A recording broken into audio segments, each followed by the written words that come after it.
Good afternoon to the listening and viewing public and members of the media. I'm Stacey Carmichael. Today we are joined by Minister of Education, the Honorable Priya Manickchand, who will be addressing a number of education-related issues. Before the Honorable Minister responds to questions from the media, she would make a statement. Minister Manickchand, good afternoon. Good afternoon, Stacy. Thank you for having me. Good afternoon, everybody. Thank you for coming on Friday afternoon. Like Stacy said, I'll first tell you what we plan to do, and it has everything to do with how we are going forward from the 14th of September in relation to delivering education to our children across various levels. After that, I'd be happy to take some questions. On August 14, 2020, I had announced that schools will remain closed in September 2020. I had said that the inability to reopen schools for face-to-face teaching and learning would not mean that education would not be delivered to the nation's children. I had noted that a balance had to be found where there needs to be a structured national approach to delivering education while keeping our children and teachers safe. Following consultations with all stakeholders in the education sector, the Government of Guyana and the Ministry of Education are cognizant that there cannot be a single approach to provide regular and effective learning opportunities to children across the regions and the grades. The decision was made to utilize a blended, multifaceted approach moving forward in this period. As was stated before, this will require a tailored approach based on epidemiological patterns, internet connectivity, television and radio reception, and teacher availability. The ministry has been working hard to develop relevant curriculum content for delivery using all available platforms. As you may have heard, $52 billion from our national budget will go towards the education sector, with $300 million being set aside for blended learning options. As was promised, we will begin re-engaging some of our students from September 14, 2020. The methods that will be used are teaching on the internet, using various platforms, the learning channel, print material such as worksheets and multiple choice questions and notes, and the radio. Internet. Many schools have already begun, I'm happy to report, to engage their students using the platforms mentioned above. Those platforms are Google, Zoom, Moodle, and WhatsApp, and Facebook. Many have recorded fairly good attendance. The Learning Channel. We have developed and are in the process of continuing to develop curriculum content for delivery on the Learning Channel. Efforts are being made to ensure the channel has wider geographical reach, including collaborating with private cable providers who will carry the channel on their system.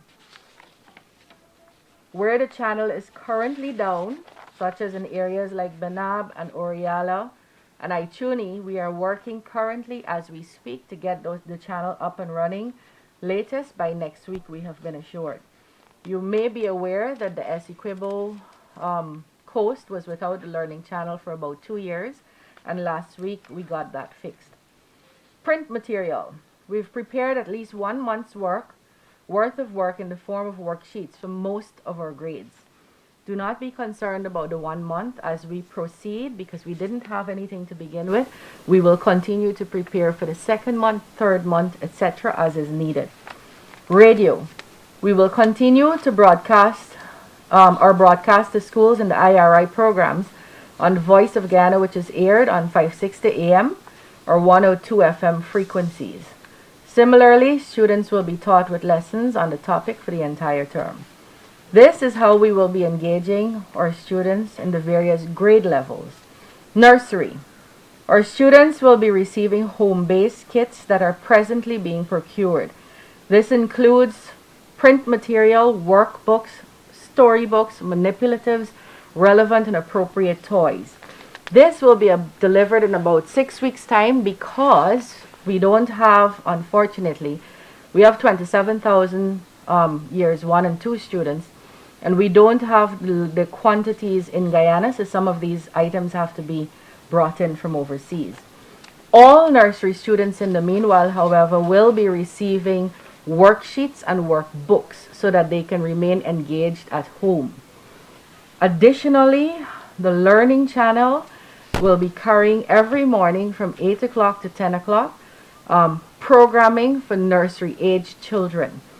They're on the Learning Channel for all the grades. We have a scheduled timetable, and that will be published in the press very soon, within the course of the next 12 hours. And that schedule reflects what would be taught ordinarily in the classroom if kids were to return now. So, for example, in nursery, if children went back to school now, we would be beginning with the letter T. The letter T is what will be taught on the Learning Channel. Our primary students will be engaged on the Learning Channel in the 4 core areas of math, social studies, science, and English every day. Additionally, on the radio and in a pre-scheduled timetable, there will be broadcast to school programs in these core areas every day also for grades 2 to 6. Worksheets are being printed, so this is print material for primary students from grades 1 to 5, and multiple choice questions, 1,000 in each subject area per grade from grades 1 to 6. Additionally, students in grades 5 and 6 will be getting notes for science and social studies that would have been delivered to them if there was face-to-face teaching, and the 4 core textbooks each child will have in their hands: math, social studies, English, and science. Our secondary students will be engaged on the Learning Channel as well as through worksheets prepared for specific courses from grades 7 to 9.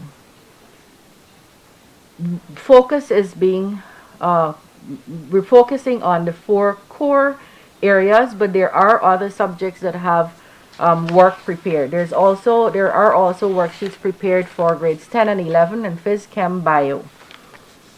Our TVET students are being engaged on the internet using platforms such as Zoom and Moodle.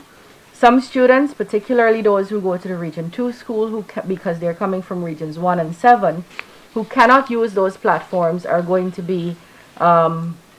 get delivered to them in a safe manner print material and hardware such as flash drives that they can use to continue learning. Our special education needs students, there's a specific plan for that has begun to be rolled out. We didn't wait until the 14th, where all the students in our 613 schools are being engaged either online or through print material packages where we have worksheets and practice exercises. Some of our students have been given tablets with pre-loaded material. We're also conducting sign language classes for parents who have to look after their deaf children in this period. CPC will continue to deliver its classes online or through print-based material where online is not an option because of internet connectivity. And UG is going to be continuing to deliver all courses online. Where internet connectivity is a problem, there are efforts that are being made to deliver print material and to reach the students in other ways. We had also said that we would be unable to return to schools except certain things were done, one of which was a clearance from the Ministry of Health, given the epidemiological patterns of the disease that has caused us to close the doors of the schools in the first place, as well as making sure that we have physical infrastructure in place to wash hands and flush toilets and keep our children and teachers safe in terms of sanitary conditions, and WHO recommendations of washing hands frequently, as well as the provision of masks. As we speak right now, we are concluding an assessment in regions across the country to determine which schools need more hand washing facilities, more tanks, more water, more connections for water, their toilets fixed. And this year's budget makes provision for us to meet those emergency needs. We are also in the process through the or in collaboration with the Ministry of Human Services, procuring masks for teachers and students. We would be happy to welcome um, partnerships with the private sector.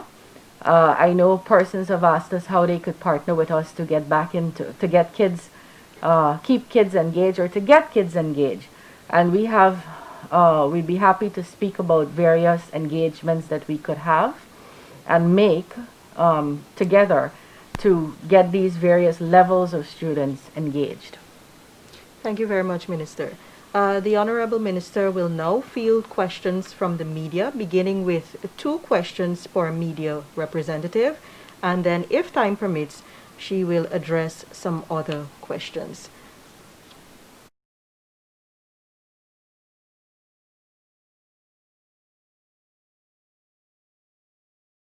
Questions?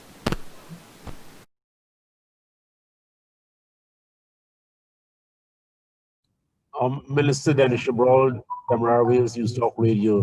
Minister, could you tell us whether any sort of analysis or assessment has been done about the projected outcomes using these newer technologies and probably the application of existing technologies? What's your projections like? Dennis, what we're trying to do right now is new, as you can imagine. It's never going to be able to replace face to face teaching and learning, but we can't throw up our arms and do nothing. Too many of our children have gone disengaged from March to now. The World Bank and other studies have sponsored studies and other studies have shown that learning loss, which could result in high dropout rates and regression and so on, should be a real concern to any education sector. We are not accepted from that. So while we do not know what the outcomes will be, what we hope is that we can keep our children engaged in a way that sees learning loss minimized and that sees any potential dropout figures rising be stabilized. What we will do once school reopens is to administer across grades and levels diagnostic tests to see where our children are versus where they should be so that we could make sure we plug gaps that were created in this period. The particular outcome we're looking for is to minimize as far as we can any kind of learning loss, to keep our children engaged. And you know, sometimes what does engaging a nursery age child mean? Does it mean the teacher is going to teach the vowels? Does it mean the teacher is going to start teaching literacy and numeracy? Perhaps not. It could very well mean that this is the time the teacher uses to engage the child on some of those skills we require them to have when they come into the classroom. For example, eating by themselves, or writing, or coloring, or knowing rhymes and poems, or learning things like good morning and good afternoon, or their names, or their parents' names, their addresses. Those are some things that are easier to engage small children with in a non-face-to-face manner than it is to actually teach academic work. So there's a lot of freedom here while we are providing in a very structured way worksheets or programs online or programs on the Learning Channel or programs on the radio. There's a lot of freedom for teachers to innovate during this period. And how are you factoring in the fact that you will have parents who are largely at work, parents and guardians who are largely at work, and they may not be able to have the time to interact and to ensure that your nursery school children are in place to take advantage of the alternative opportunities? Structure will step in. I am one of those parents. I'm out right now. Well, hopefully my children are engaged. But we have to rely on our extended family structures. Grandmothers and grandfathers are going to have to step up, aunties and uncles, daddies who might be home during the day instead of working in the night. We're going to have to innovate. We're in a pandemic. It is not normal times. We all have to give the best we have to making sure, as far as we can, we keep our children engaged. I don't have, and I'm sure I don't think anyone has anywhere in the world, perfect answers to any of these questions. But what we have to do from a ministry level is make sure we provide, and then we encourage through various means, advertisements, face-to-face engagements, keeping safe distances, and so on, of course, in trying to make sure what we want to do is somewhat successful. Minister Manager and Kurt Campbell from the newsroom. Do you have a timetable for how long it will take to put in place the safety infrastructures that you speak of?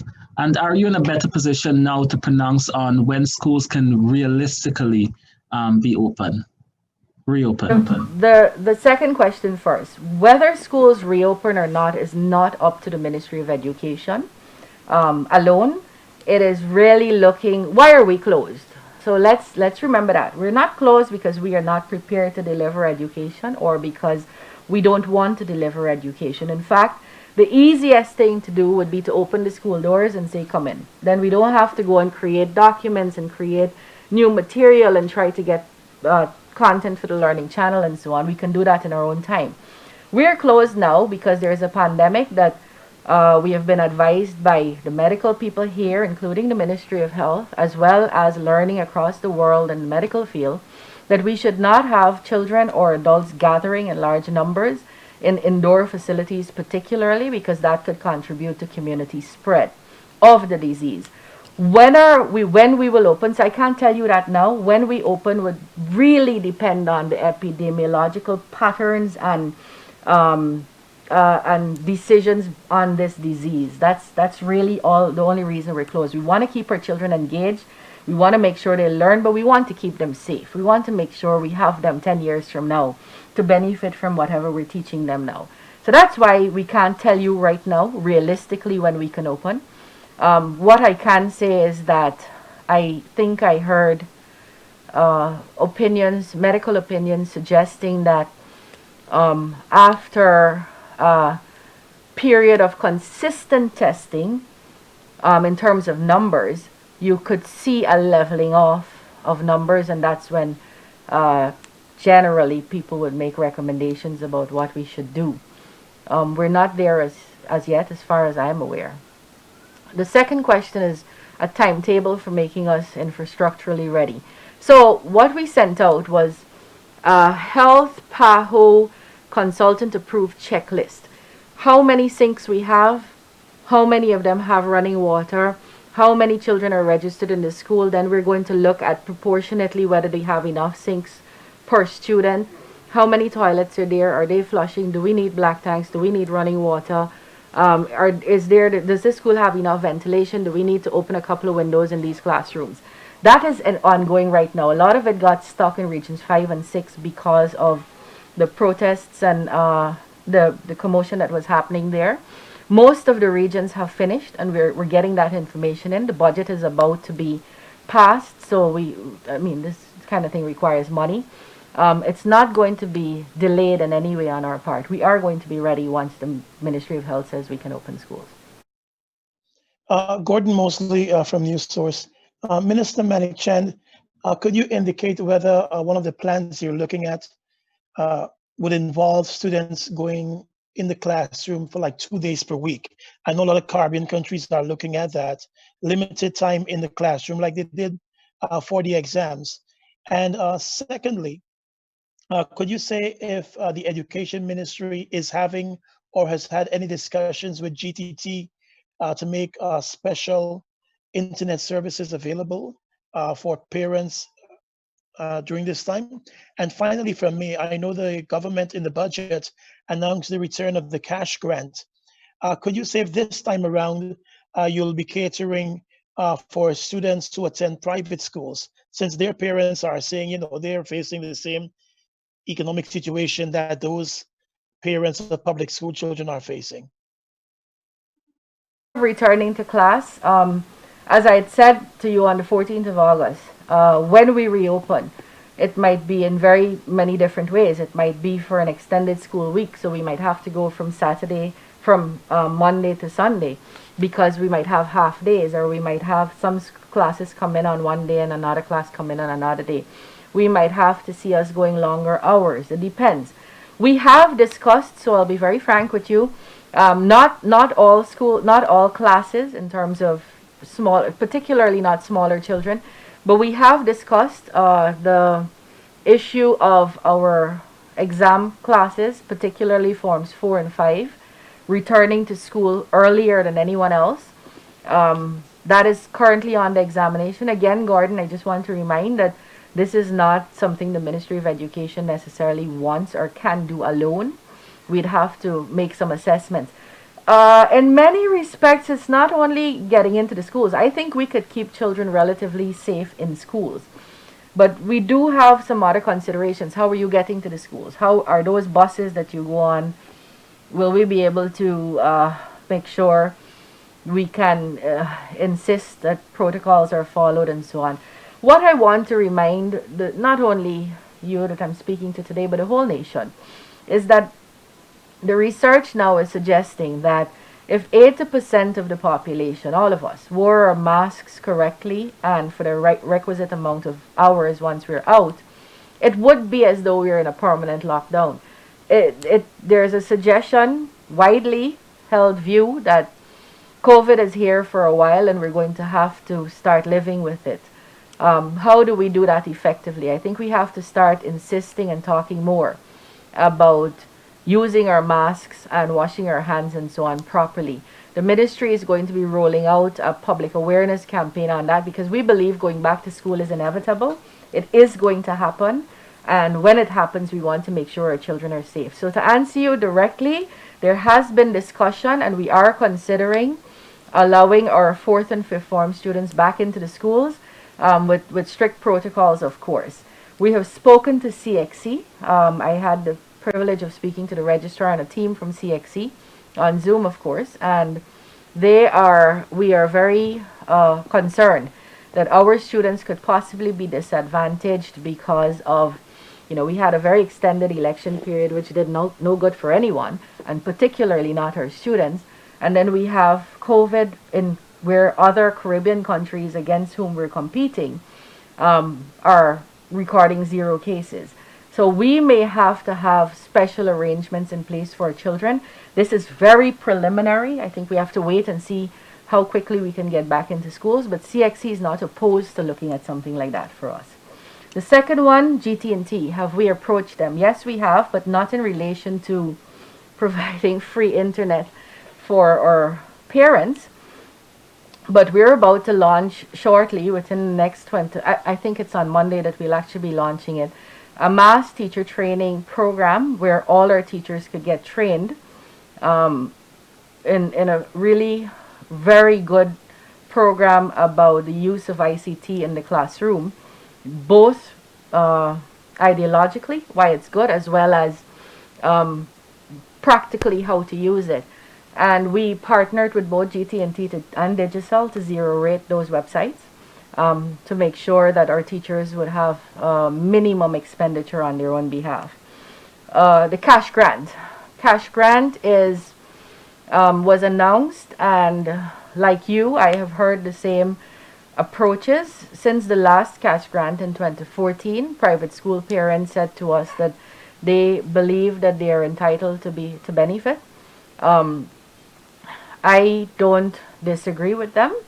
I know many parents are really trying very hard to make their children what we would like to see them be, productive adults, and they're banding their bellies, so to speak, and making a lot of sacrifices to send their kids to school. So we are not of the view that once you're going to private school, you're rich. That's not our philosophy. Of course, we're also limited sometimes by budgetary constraints. It's not off the table. It's still something we're looking at.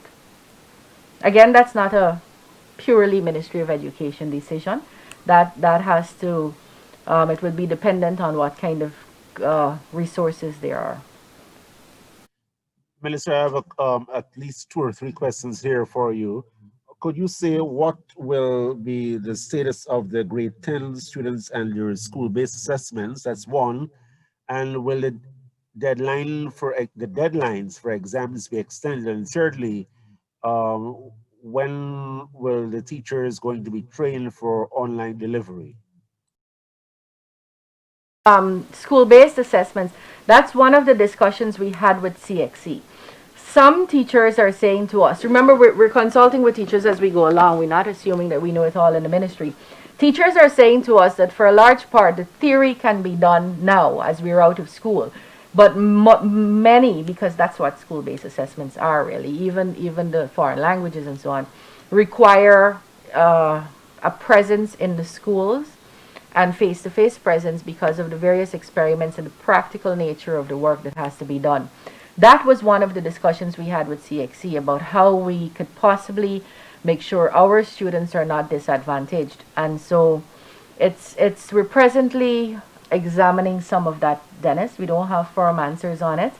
But we would make sure whatever we do allows both our children to acquire the skills that they need and that CXC thought they needed in this period, as well as be fair to them in how they can deliver those assessments. The second question was, when would teachers, the online training start? So, Yeah, when will teachers be trained for delivery? we're about to launch, like I said, by Monday, we're going to have that launched off. It is a 100-hour program. It's done in the teacher's own time. And that will begin on Monday. It could be, in fact, frankly, we have done a soft launch. We haven't officially done the launches yet, but we've contacted teachers and we have more than 1,000 teachers who have registered and begun the training. It's a beautiful program from the OAS partnering with this organization called Pro Futuro. And it begins, once we begin, we expect all our teachers to be trained.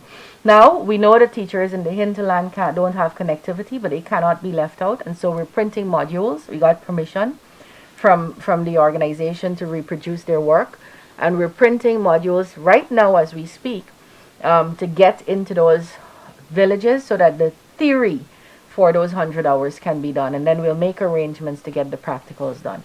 There was a third question, but I really can't remember it. Yes, the extension for the exams, the deadline.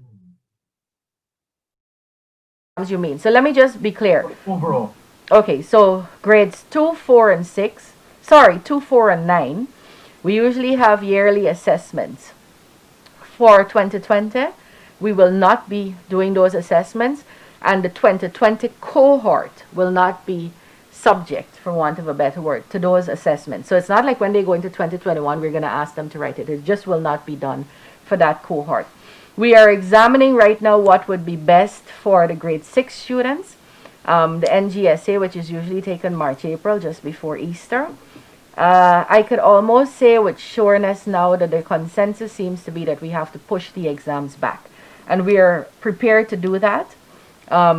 What form the exam would take is still something under discussion and consideration. So I could almost be certain that we're pushing it back. I'm not sure what form it would take as yet. We're still consulting on that. Quickly, Minister, a lot seems to be focused more on engaging the students via your various media, that is online, TV, radio, and so on. But what will be done to also have the teachers participate in the process, and how will you be measuring their involvement and participation in the process, rather than teachers that feel that you're for an extended holiday? The teachers are expected to be fully involved in this process. It's teachers that are delivering online learning. So it's not us delivering it centrally. It is a teacher in front of her screen, whether it's a phone screen or laptop screen and so on, that is delivering to individual classrooms. The print material that we're doing, we've already made arrangements with some teachers to mark the work. So the children do it, and then they mark it, correct it, make notes and so on at the side. We expect the teaching service to be fully on board with this program. I am very pleased to say that most teachers have done this themselves. They have innovated. They have tried to engage their students, even as they themselves try to learn this new way of engagement. And that's why we thought training was really important. But our teachers have, for the most part, stepped up. I know there are some people, like in any other large group of persons, you'll have some delinquents, so we have some of that. But for the most part, I have to say I'm very pleased with the effort that the teachers have put in so far. There are entire schools that are teaching, Dennis, teaching according to a timetable. So they have a timetable. This is what will happen at this hour, at this time, just like school. And so there are schools doing things like agriculture, science, and music, and so on online. Some of those stories are not told to us because we said we would start, if you recall, on the 14th of August when I made that statement. I said by the second week in September we'll start. Some schools started on the 7th, this last week that was gone. People needed, I believe, some direction, some clarity about what they can and cannot do, some encouragement, some sharing of resources, and they have that now. So I expect to see that we're going to see more involvement. Good afternoon, Minister. This is Amal Griffith from Nightly News. I wanted your response as it relates to GTU's concerns about internet connectivity and accessibility to devices by teachers and learners alike. What is the MOE's position? Statement to that, GT&T had some concern that there was some secret announcement for a reopening of schools. There was no secret announcement for any reopening of schools. Like I said, teachers have been innovating and using their own devices. And we are very grateful for that, and we applaud that. And we expect that a union who would like to see its teachers do what they're mandated to do would be fully supportive of that. Also, amidst concerns by UG students as it relates to the fees remaining the same despite online classes being used primarily during this time, what is your response to that? So UG students, we have to look specifically at the impact this has had on some students. Some students have not registered, have fallen out of the system. I think more than 600 students that are lost to this period and that are unable to engage and have dropped out really. I've asked the university's vice chancellor to engage those students specifically so we could see how we can get them back.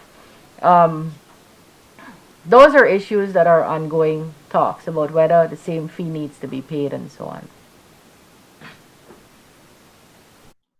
Minister Raymond Cummings, Freedom Radio.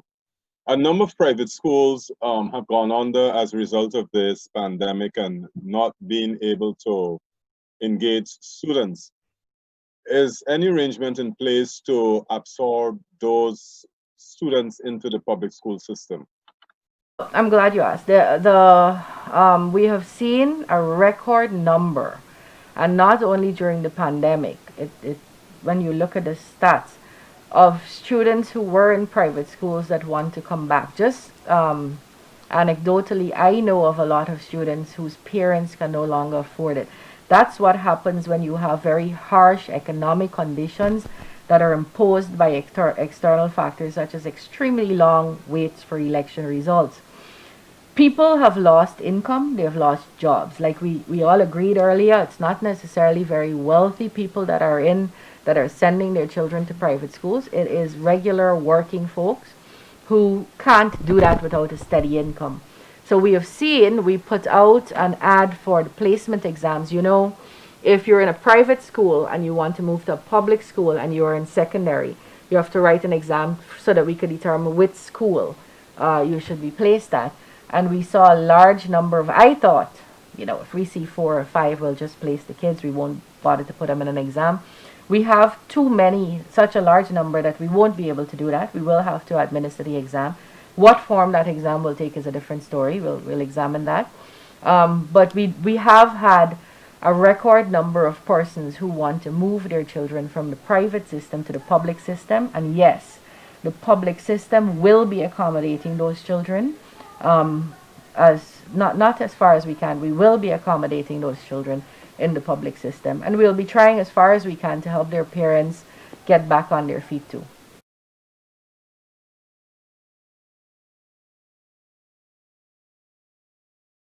Minister, a question outside of the core subject topic of your press conference. Ma'am, there has been talk in some circles that the new administration is not keen on retaining the current vice chancellor as the vice chancellor and would prefer to have her replaced. I know the University of Guyana certainly is governed by a statute and has a council and so on, but what is the government's position as regards Dr. Paloma Mohammed remaining as vice chancellor? Paloma Mohammed was chosen as vice chancellor, elected as vice chancellor by a process. That process is governed by statute, the University of Guyana Act.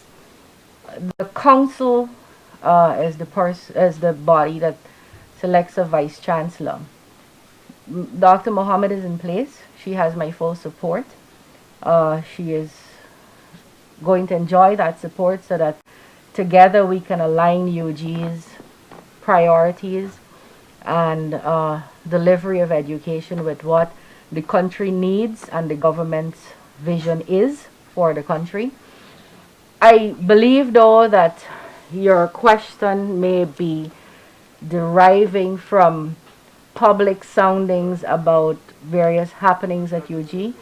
I don't think Dr. Mohammed can be unaware of how concerned people are about the university becoming politicized. And I expect that she's going to take that into consideration moving forward.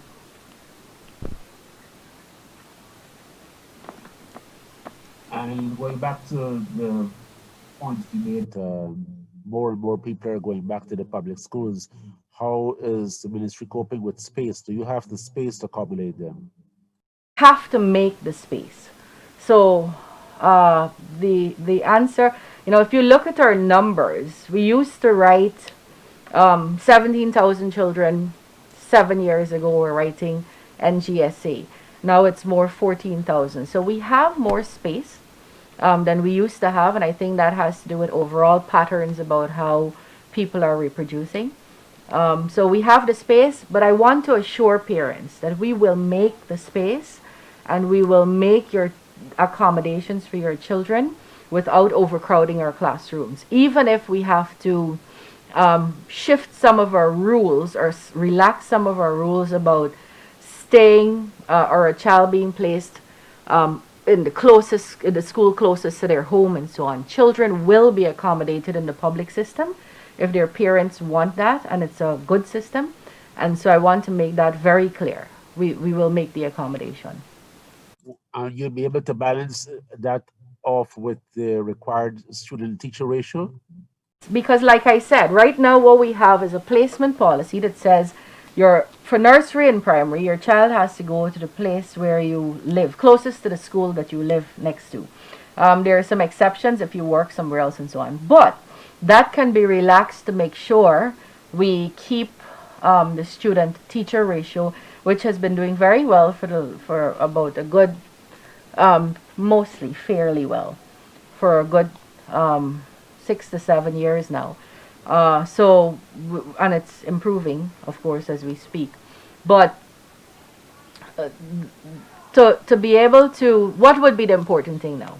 Making sure our children get an education. So not accommodating them in the public school is not an option. Do we want in this accommodation that we are duty bound, both divinely as well as through the Constitution to do? Do we want to make sure we have adverse effects? No. So we have to find a way around making sure we can accommodate them as we are duty bound to do and as we are pleased to do, and making sure balancing that with not overcrowding classrooms. That can be done. It's very easy to do. It's not something that is even challenging and should not be a concern for anyone, really. With Minister the Manickchand, question of the National Grade 9 examination, what systems are put in place for the students to gain subsidies for CSEC in the future? You're breaking up. AGP. Okay.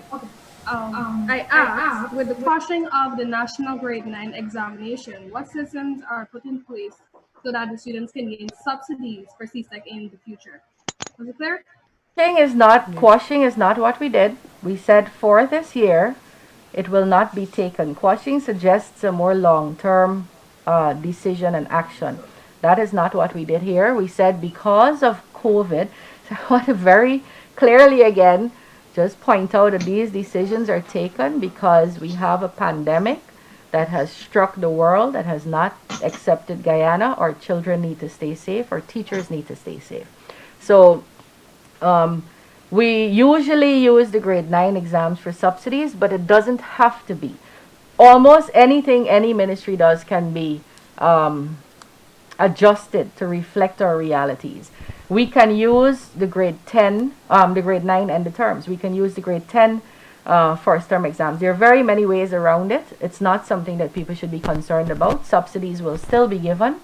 And it will not be denied because we ask children or we cannot administer that exam this year. Minister Manickchand, Gordon Mosley here again.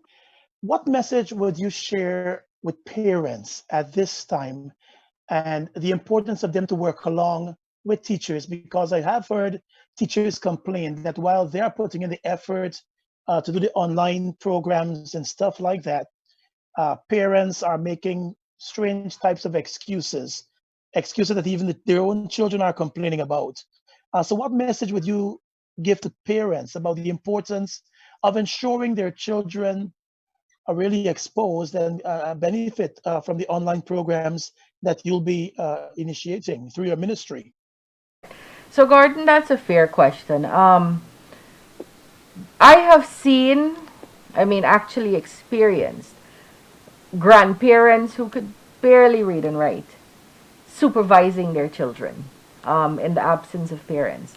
And parents who have no clue what that child is being told on the screen and on the audio of whatever they're listening to, what that means. But they are good parents who have made sure that meals are ready, that their TV with cricket or whatever soap opera is off, that the dining table that the child is sitting at is cleared with the pepper sauce and the other foods that you have on it. So there are parents who are doing that. And then there are parents, like I said, in any large enough cohort of any grouping, you'll have a range of people on a scale, excellent, medium, and really delinquent. I've heard parents complaining that it's too much work, whereas we wish teachers would be delivering as much as possible. I've heard parents complaining that students are using, that their children are using their phones when they want their phones themselves and so on. So you have that range of persons. This is what I would say to everyone, teachers, parents, students. This is not a normal time. We're in a pandemic. I don't want to mentally fatigue anyone with what that means, but it is an abnormal time. It is an imperfect time. We have to improvise what we have. And most parents live to see their children do better than they have done. Most parents live to see their children succeed at life in a way that they only dreamt of. This is how we can help them in this time to stay normal, to stay engaged, to keep thinking. There have been studies done across the world, very reputable, reliable studies about the effect of being out of school for large amounts of time on retention of learning. So there's going to be some learning loss. Parents can help us minimize that by, if you have the ability to, and having your child engaged and creating that environment in your home. It doesn't have to be a fancy home. It just has to be a home that is conducive to that child learning for the hours that the teacher says that they will learn. So I'm just encouraging everyone. In this time where our country is faced with having to keep our school doors closed, and we're not alone.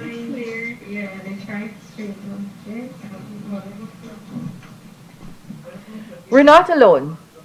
Trinidad and Tobago has closed until the 31st of December. Jamaica had a beautiful, elaborate, blended approach plan to reopen schools, and they have had to abandon that plan and close their schools again. So this is a hard time for everybody in the world. We have to band together to make sure we overcome this, and we do so as successfully as we can. Excuse me, could somebody mute their microphone? We can hardly hear what the minister says. I passed her and she's listening. She's really good.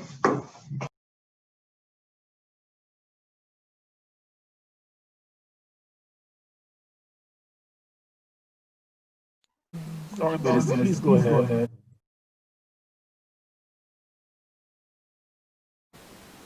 Good afternoon, Mr. Tamika Garner from the Guyana Chronicle. I have a few questions. The first one, does the ministry have any idea of the total number of teachers and students? How many have access to electronic devices and how many do not? And if you don't, is there any plans to assess and get an exact outlook of the landscape of the deficiencies that we're facing? The other question pertains to University of Ghana. One of the campaign promises was free university. That wasn't mentioned during this budget or addressed at all. Can you just say what are the plans going forward for that, even if it's that, okay, we know that it can't happen right now. What are the plans going forward? The third question, I was asked by someone recently about the potential for homeschooling. Is there any provision for parents to homeschool their children if they so desire? And if not, is that something that we could start looking at? Oh, and another question, can you say how soon the print material is expected to be distributed to the students and how the distribution will take place? Thanks, Tammy. How many persons have access to devices? So we have a planning unit, which is perhaps the best one across ministries, frankly, headed by a very qualified and competent young girl. We are in the process of assessing that. We have a fair idea of connectivity. So the issue is not just devices, because you can teach from a smartphone, as people have been doing. You can learn from a smartphone. It's a combination of devices, availability of those devices, and connectivity. So some teachers have devices, but their children are using it for their online classes. Connectivity is internet connectivity, which is not something we can fix in this immediate short term, and whether people have devices. The reality is we are aware through various surveys that most of our teaching population has smartphones. The issue is, and of course, up to a certain point, many teachers also have devices, but connectivity is the bigger issue. In terms of our students, how many have devices that would allow them to access our online education or any other form of education? This is where we see a wider gap. Many students do not have a device. The president has announced a partnership with India to start back the OLPF in the hinterland communities. I'm really looking forward to that, because those are the communities that are most disadvantaged in this time. And in fact, we are working doubly hard in the ministry to make sure we pick up that slack, because we're out here. Students have been engaged either formally by their teachers or using television and internet and so on.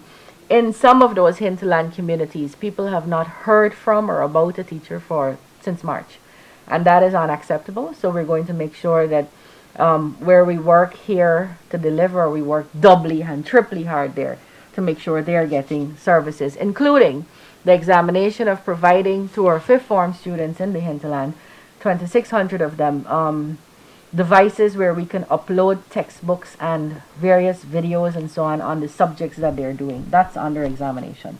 Free university, you said we promised it in the manifesto, we haven't delivered it as yet. And that is true, we have promised it, but the promise was not for free university, it was free university within the first 5 years. And we were very clear about that because we weren't sure, or we knew that we were taking over a little bit of a wrecked economy, and that some of these promises will not be realizable in the immediate future. And so that's why we were very clear to say in the first 5 years. So if you go back to the manifesto, you will see that very clearly. And it's a promise we intend to fulfill. So that's not off the table at all. Homeschooling. You know, we have a 100-year-old Education Act. We had laid a new one in the National Assembly in about around 2014, and that will be taken up back again almost immediately as soon as this budget process is over, so that we could make sure we bring ourselves into the future, into where we are, and we reflect in that law our realities right now. Right now, the law is that education, education outside of the home is mandatory from primary to about 16, 15, from I think 4 or 5, primary, grade 1 to CXC level. And so whether persons want to homeschool or not might not be an option. Having said that, in this time, it would have to be an examination by the government if we were to say we're reopening schools and people say, well, I am not comfortable with sending my child. We have to examine how that works versus the very archaic legislation that we have right now. Homeschooling, Tammy, is not, it sounds nice, and it is actually, it can actually work for many persons, but I'm pretty sure that a lot of the parents who have been trying to homeschool and who thought they would be better teachers and could homeschool their children are reconsidering that a little bit now after these 5-6 months. But it has to be, even if we have homeschooling, it has to be where we are able to monitor that this is what is happening and we don't encounter truancy and dropouts along the way because we can't monitor them from a formal schooling level. How soon the print material is going to be available. So if you recall, I said on the 14th of August that I think I said, to be clear, we are going to roll out some of these programs from the second week in September. So on Monday morning, and you'll see it in the newspapers and you will get copies yourself, you'll see a very elaborate timetable that says 8 o'clock, nursery program, teaching the letter T. 10 o'clock, grade 1, the family. Grade 11 o'clock, grade 2, whatever that is, whatever is a topic. We're teaching according to, not teaching, we are informing on the channel according to the syllabus. So we're following that strictly. The print materials have been prepared for 1 month already. So we have the first month in the bag. We are off to the printers. That should have been sent off this morning, this midday. We hope to get them back between tomorrow and Sunday and begin delivery. So people are going to have these in their homes by mid to end next week. How are we delivering? Those were some of the discussions we had. The best thing to do would be to get it to the teachers and ask them to help us to get it to their children with our resources. So we don't expect a teacher to run down the road by herself and do this.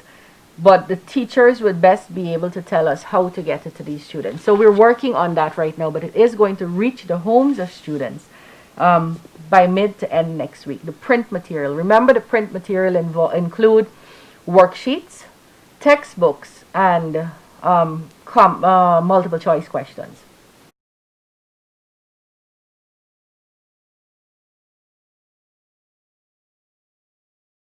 A final question for me again, Minister. Pertaining to the nursery students that were supposed to be coming into the system this school year that just began, is there still registration or did registration go on for those children that are now coming into the school system at the nursery level? And will any sort of material be provided to them as well? So just there has been no centralized direction, guidance, operation about what we're doing with registration. So some schools have gone ahead and registered their students and some schools have not. Not because they're lazy, but they just didn't know what to do. So we are in the process right now.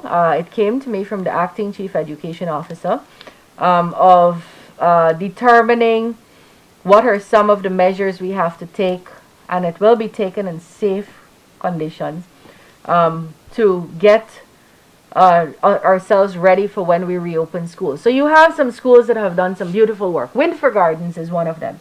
Winford Gardens has created a website and posted all their registration forms up there. Parents don't have to come in. You can fill it up there and send it in, or you can come in. So there are very many different ways people have been doing things. We have to do a couple of things, and so that will go out in a circular form. We have to close off some records. We have to promote students. We have to determine which classes they're going to be in. We have to register the new nursery students. How do we do that safely? That's not impossible to do. It's just we can't gather in large numbers, and we can't have large crowds. But of course, you know, these things can be done without breaching any of those safety rules. So that's what we will be doing shortly. And yes, the material that was prepared for nurseries 1 and 2, when I said to you we have approximately 27,000 children, it's both the children who are coming in as well as the children who are moving from year 1 to year 2.